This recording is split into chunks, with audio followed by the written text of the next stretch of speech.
thank you all for being here tonight and caring enough about our political system to watch a debate. Most people don't do that. Most people don't vote, which is really scary, right? That most people don't vote. So, do you guys know what a libertarian is? Does anybody know what a libertarian is a little bit? So the Libertarian Party is the third largest political party in West Virginia. We're the third largest political party in the United States, and we're the fastest growing political party in West Virginia.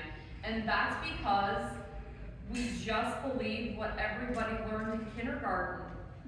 Don't hurt people and don't take their stuff. Something everybody can get behind. And what's really crazy is that we think that everybody can get along and we can have a political system where you don't fight, and we can do that by simply saying the government's only role is to protect your right to be who you want to be. And so we don't tell people who they can be. We don't tell people what they can do. We say the government's only role is to protect your ability to live your life the way you want, to be your best version of who you want to be, and that's really it. And that means we don't have to fight about anything. We don't have to fight about anything because the government's not really that important. It's just there to, make sure that we're all being protected and that we're not literally killing each other and robbing each other. And it's kind of a crazy idea, but it's true. And that's why those guys don't want me on the stage with them, because I say something that everybody agrees with. It's really simple.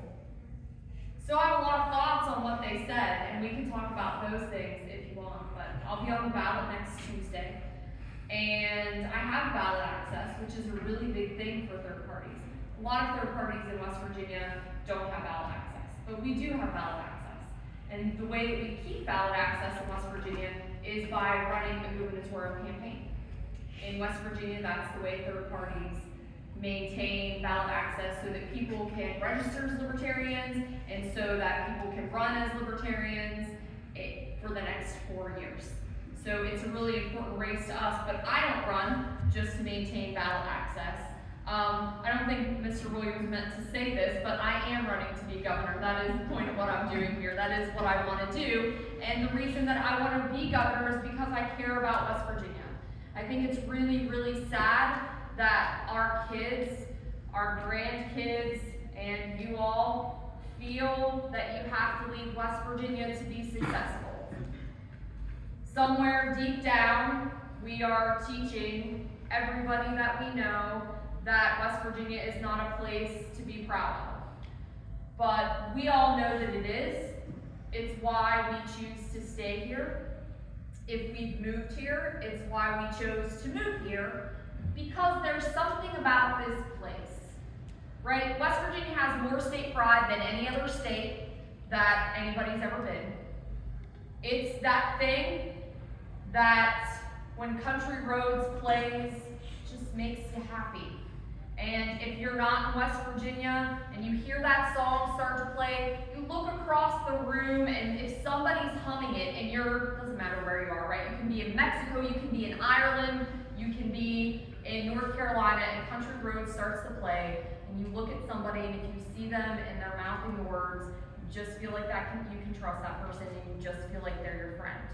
And that's because there's something about West Virginia that brings us all together. And historically, we've all gotten along in West Virginia regardless of our politics, right?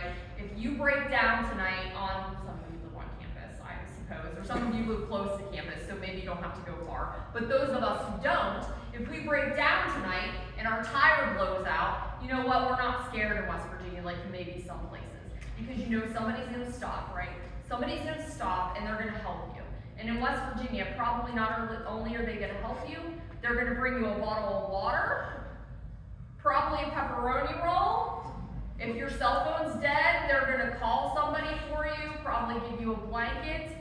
And it doesn't matter whether or not they're a Democrat or a Republican or somebody from the Constitution Party or communist. It doesn't matter what they are, and that's never mattered in West Virginia. West Virginia is the type of place we've always taken care of each other. It floods, we help our neighbors move their stuff to the second floor. Somebody passes away, we're cooking meals, and we're taking them next door. Somebody's in the hospital, we're all babysitting, and we're taking care of the kids. Somebody in the community has cancer, we're having spaghetti dinners to help pay for the medical bills. That's the type of place West Virginia is. And it's never mattered what your party affiliation was. That's starting to change. How many of you see your friends fighting on social media about the presidential election? Yeah. How many of you maybe don't say what you think in a room of your friends because you don't know who's going to get mad because they're feeling so passionate about the election and never talk to you again?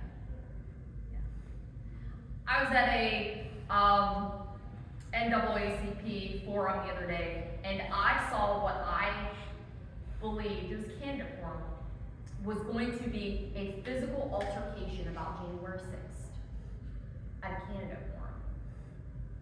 It's pretty scary.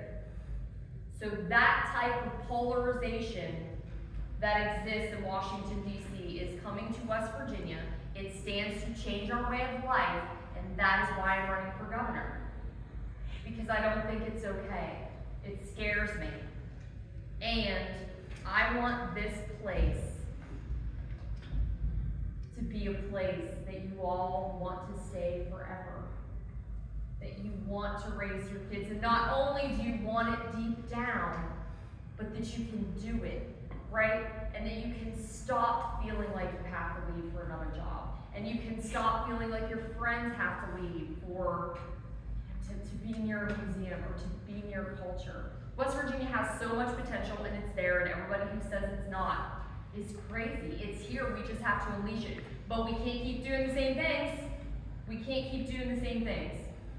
And I'm going to tell you all what I said the other night. I was in a room full of Democrats and Republicans. And there are some libertarians over here, in case you didn't know, they're holding my sign. So forget that I'm talking to them. But West Virginia was run by Democrats for years. And you know what? When they put out the state rankings for everything, education, economy, we were always at the bottom. We were always at the bottom. Unless it was a bad list. If it was a bad list, we were at the top. Kids in foster care, obesity, access to health care. So we're at the bottom of all the good lists, the top of all the bad lists, and so the Republicans come in and wait, maybe something good will happen, except it doesn't. We're still at the bottom of all the good lists and the top of all the bad lists. I think we can change that. I think we just have to start doing something very, very different. And that is scary. That might mean voting for a libertarian. That might mean voting for somebody that they don't even allow into the debate or the forum. That might mean voting for somebody that they say to you can't win. But nothing's going to change if we keep doing things the way that we've always done. So I will keep coming out and trying to talk to people and change things until we get there. Because I think we can get there.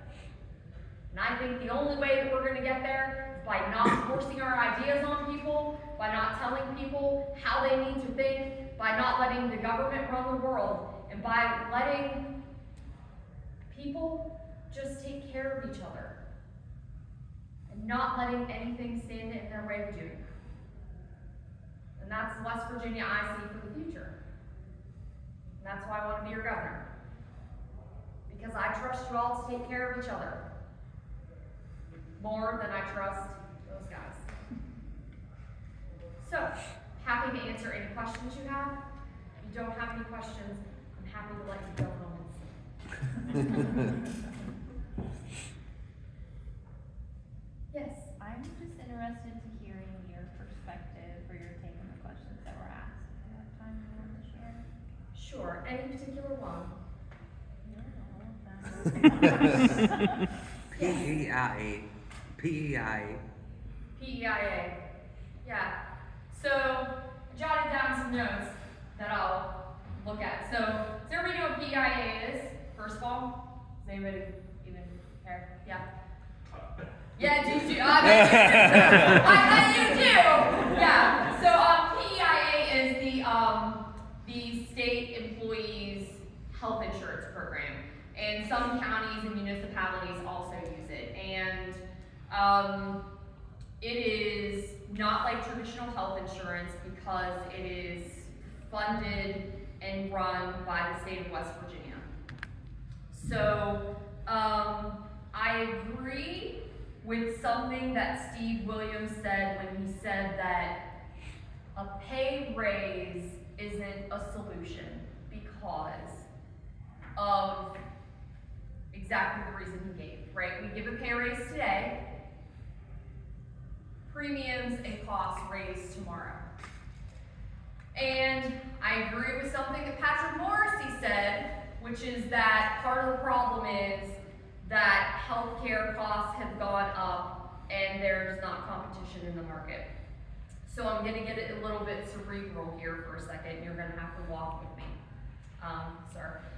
So one of the things that the state of West Virginia does that's very interesting in regards to healthcare is that, I don't know if you guys know this, there's this place called West Virginia University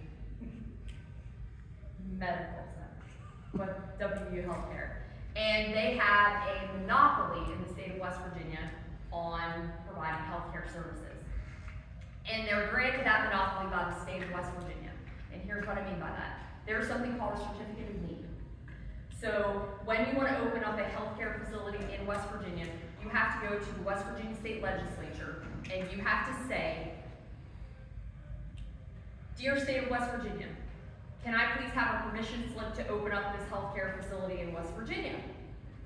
And they might say to you, "No, you cannot because we don't need it." Interestingly enough,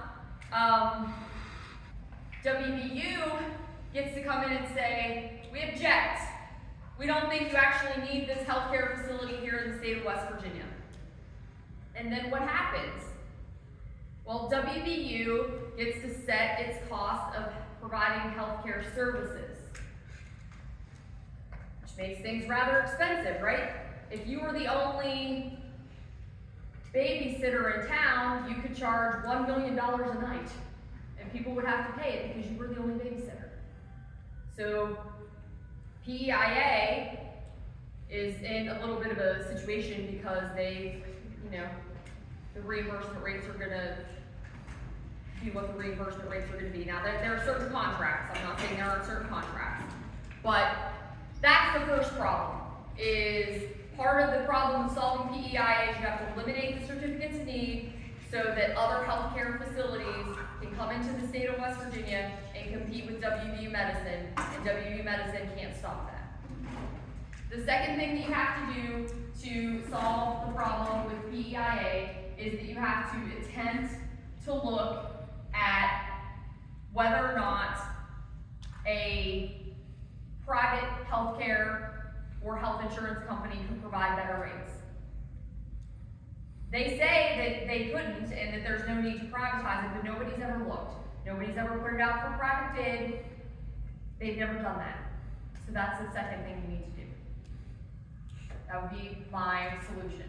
It may not be a long-term solution, but it's at least where we should start. And it's two things that no one's ever tried to do. Is there a topic you'd like to go to next? Yes. We had a candidate forum for state candidates here, SGA, did a couple weeks ago, and students brought in a lot of questions. Yeah. And almost, I would say, 3/4 of them were talking about how to improve the kind of economic situation so it's a place that they can stay. So I would like to hear your thoughts on that. Oh, I love that question.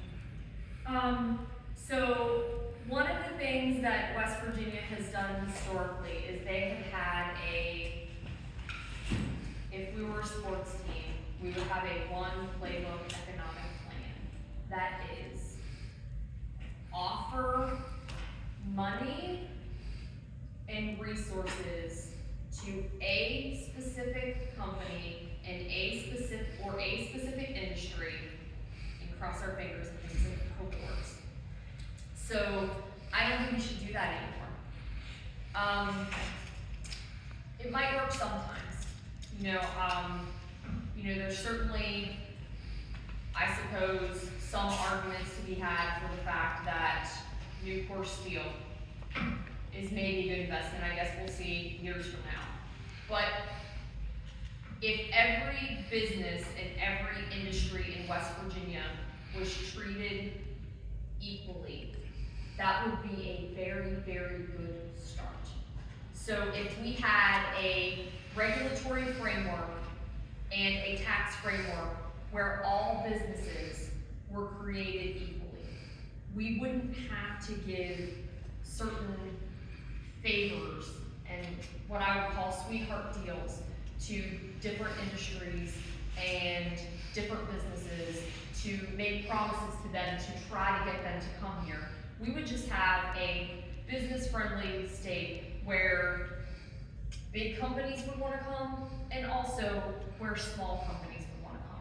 West Virginia overlooks its small mom and pop, I'll call it Main Street economy, which is something I'm pretty passionate about.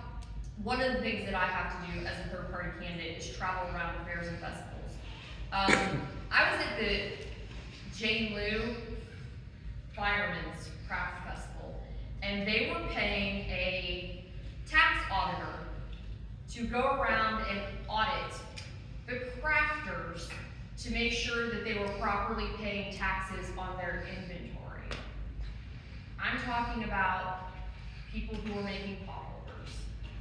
And there's nothing that would discourage somebody from, opening a small business and making a pot holder, like going to your first craft show and having the tax auditor be there.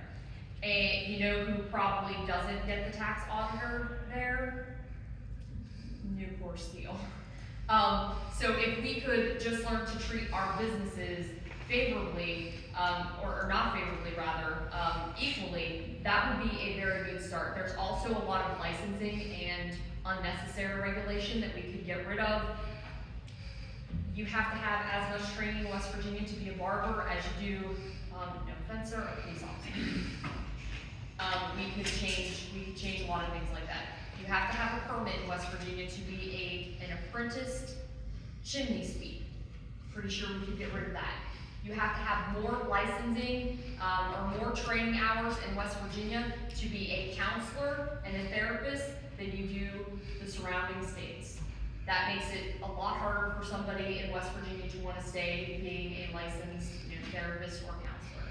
So just eliminating those types of unnecessary, and I'm not talking about exploding mine regulations. I'm talking about regulations that aren't designed to keep people safe. They're just designed to make people fill out permits and get money. Does anyone else have any specific questions before I go back to Samantha, who wanted to know all the questions? Okay.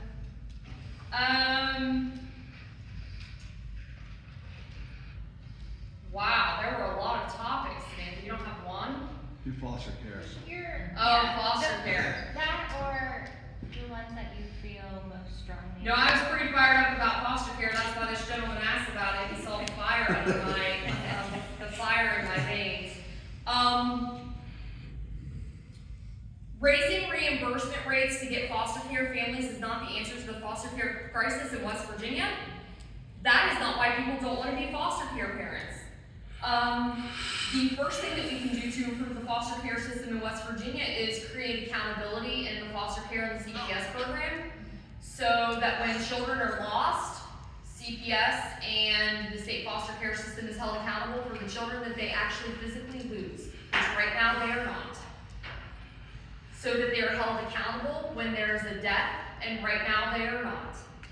My policy plan, which by the way I actually have, includes a mandatory design of an external investigation that is released to the West Virginia State Legislature and is made with confidential information redacted available to the public after there is a death or the loss of a child, which we don't have right now. Right now, we're able to stand behind confidentiality.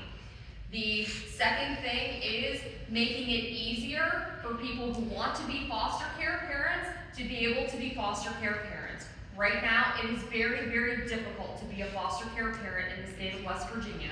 Let me tell you some of the ways that it's difficult to be a foster care parent. You guys like this room? It's all right, isn't it? It's pretty big. Seems safe. Nice carpet. This is an inappropriate room to keep a foster care child in. If I had a home and this was the bedroom, and I brought this, first of all, I have to get my home inspected. I am a licensed lawyer in the state of West Virginia. I own my own business. If I went to the foster care agency or CPS and said I want to have a foster care child, they would come over to my home and do an inspection. They would come in, and if this was the bedroom I showed them, you all might walk in and be like, wow, this is nice, this is really big. No windows. Can't be a foster care parent. I'm off the list. Do I have a job where I can leave at a moment's notice to take the child to all the medical appointments, all the court appointments, without calling my friend Taylor? Hey Taylor, like I would my normal child, right? If I'm at work in the middle of the day and I'm in a big meeting, or I'm in the middle of court, and someone calls me and says that my own child is sick at school, what would I normally do? I'd call my friend Taylor, and I'd say, Taylor, I'm at work, I'm stuck, can you please go get my daughter? And he would say, sure, Erica. Well now, if I'm at work and that happens, and I have a foster care child, what do I have to do? I have to leave work because Taylor is not an approved foster care parent.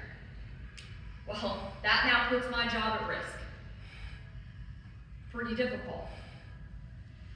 What if I have a foster care child and I really like landscaping? And what I would like to do with my foster care child is I would like to teach my foster care child to weed eat. Child 16, gonna put goggles on them, leg protection, all the safety things that I would my own 16-year-old. Can I teach my foster care child to weed eat? Seems like a good skill. Kid could even make money on the weekends doing it. Can I teach my foster care child to weed eat? Absolutely not. There are a lot of reasons that people don't get into the foster care child business, and it has nothing to do with the reimbursement rates. By the way, if you raise reimbursement rates, what are you encouraging people to do? Take kids for money. Wouldn't you rather have me, who puts the kid in this room, calls my friend Taylor, who's an amazing human being, and teaches this child to weed eat? You sure would. But nobody ever thinks about that. CPS has a long-standing history. By the way, I'm not bashing CPS workers. There are many great CPS workers, but one of the things that they're infamously not great at, because they're not given enough support where they need support to do it, is finding kinship placement, which means blood relatives to place the children with first. So a lot of those kids, if you've heard the horror stories about foster care kids in West Virginia living in hotels under the supervision of CPS workers because they can't find homes, sometimes there are blood relatives out there who want those children, but the blood relatives are waiting for a home study because the paperwork isn't getting passed through the Department of Health and Human Resources fast enough. So the kids are living in hotels until the court system can get the kinship placement home approved. You didn't hear either of those two guys talk about that. Why? Because that's a failure of the government it's not gonna be improved by throwing more money at it. You know what else we do? If you have a parent who's having a mental health crisis or a substance abuse issue, or, by the way, just a significant health issue which they will take children away for, if you're going through chemotherapy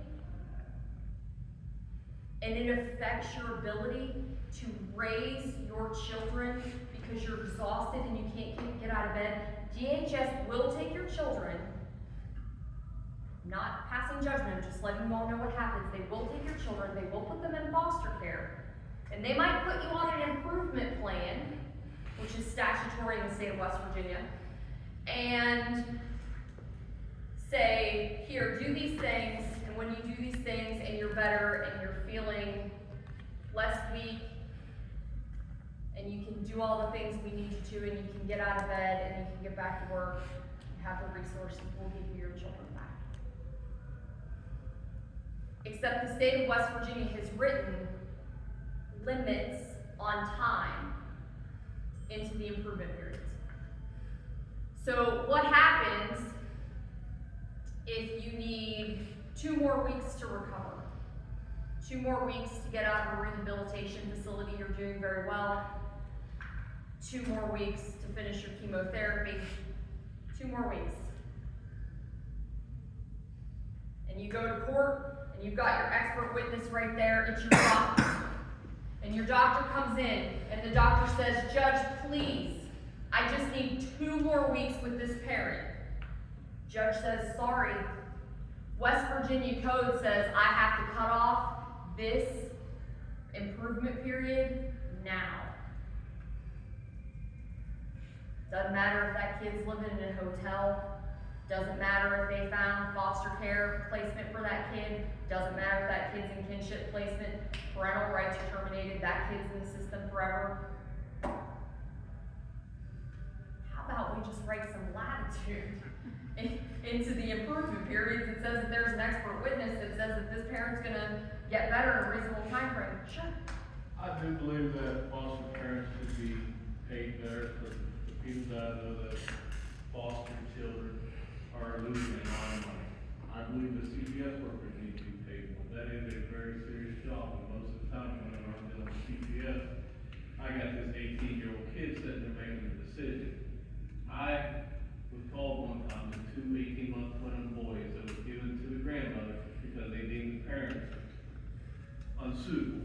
Well, grandma had it in ground full, and now I'm sitting there giving CPR to 2 18-month-old boys because that got overlooked because they didn't qualify the CPS workers well enough to say this is an issue. Yeah. I don't disagree with you at all. I just think it's not the entire answer. And I think a lot of the times when we're having these conversations, what they want to say and what they want everybody to think is it's a singular issue. They want everybody to think if we give pay raises to these people, this will fix the entire issue. But raising the reimbursement rate isn't going to create automatically more foster parents. It might help compensate better the foster parents that are out there. I don't disagree with you on that. Raising the CPS workers' pay rates will pay them better, and it's an exhausting job. But yeah, it doesn't fix the problem altogether. I mean, the CPS workers, that is a hellaciously awful, exhausting, traumatic job. Those folks are on call 24/7. They're driving to all ends of the state. They see the worst of the worst, things that we wouldn't ever want to see. And they're not given proper support from the higher ups. They're not given proper training. They're not able to do the things they want to do with those kids sometimes because of how the system works. So I agree with you 100%. And I think it's a disservice to them for anybody to say that we can fix everything that's wrong with their work environment simply by raising their pay. saying you're gonna fix everything, but Yeah. I'm just saying that it needs an overhaul. You're absolutely right. If you were to go to my website right now, you would find a 34-page policy plan that has several pages on CPS and foster care reform, and I'm just giving you the highlights. Because I grew up with foster brothers and sisters, and I know people are still doing that stuff, and I know what the challenges are with that. And, you know, I work for the city of Fairmont, I've been in these houses where, you know, mom and dad are both drug addicts, or lock the kids up in the bedroom and go to the club, and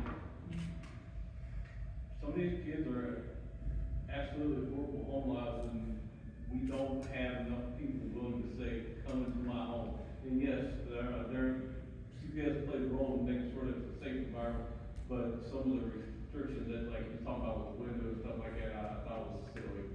Yeah, it's really interesting, some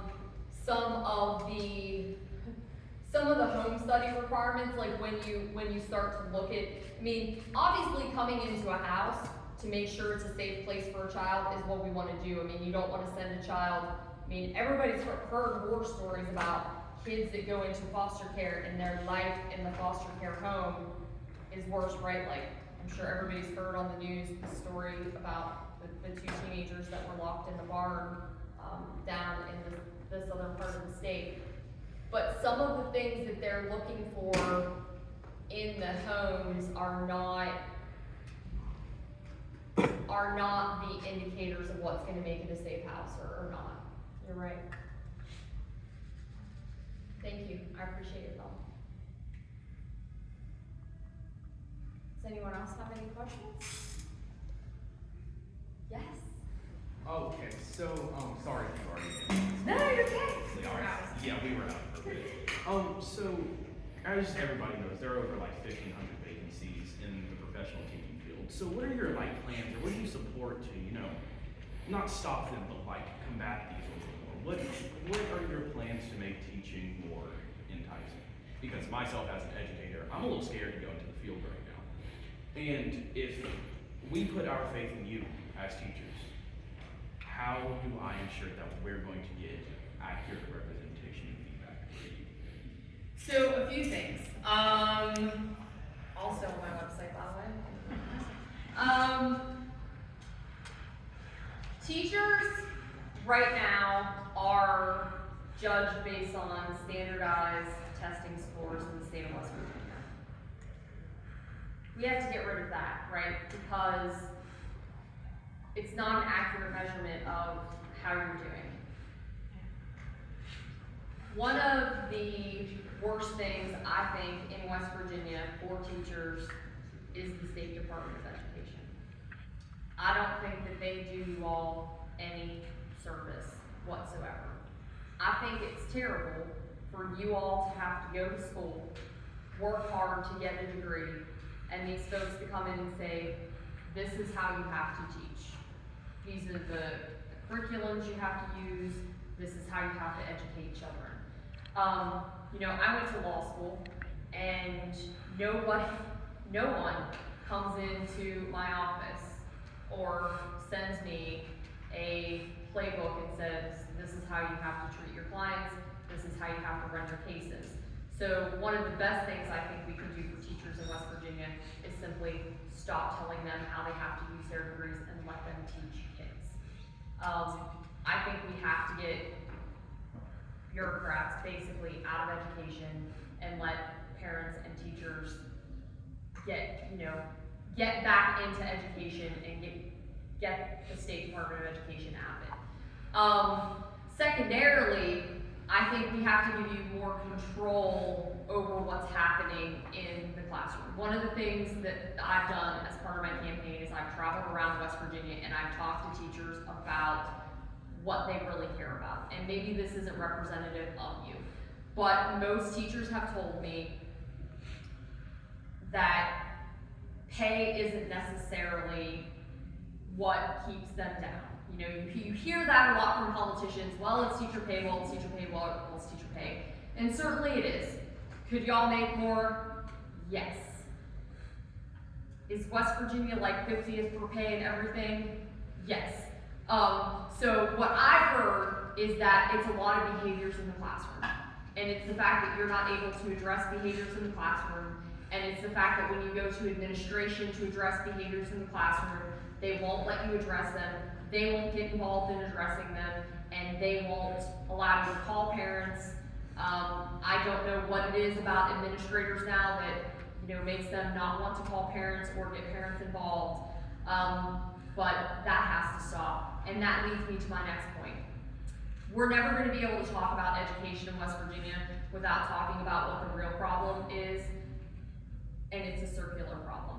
The problem that you all are facing in the classroom is a lack of parent involvement, which is relative to our substance abuse problem, which is relative to our economy, which is relative to the mental health issues that we have in West Virginia, which is relative to what I said when I first stood up here, which you all weren't in the room for, but we teach our kids in West Virginia that they have to leave, which then means that some people that don't leave West Virginia, that are left behind in West Virginia, think that they're losers. They think that they have failed in some way because they're stuck here. And all of those things are part of a huge, big circular problem, and I think we really run a danger when we talk about them as individual problems. So when we say, let's talk about education without talking about all of these other things.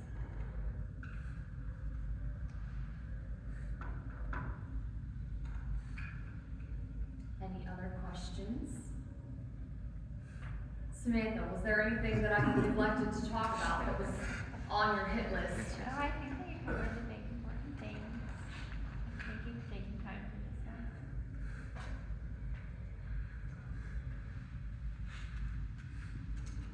Thank you all. I appreciate you staying and listening to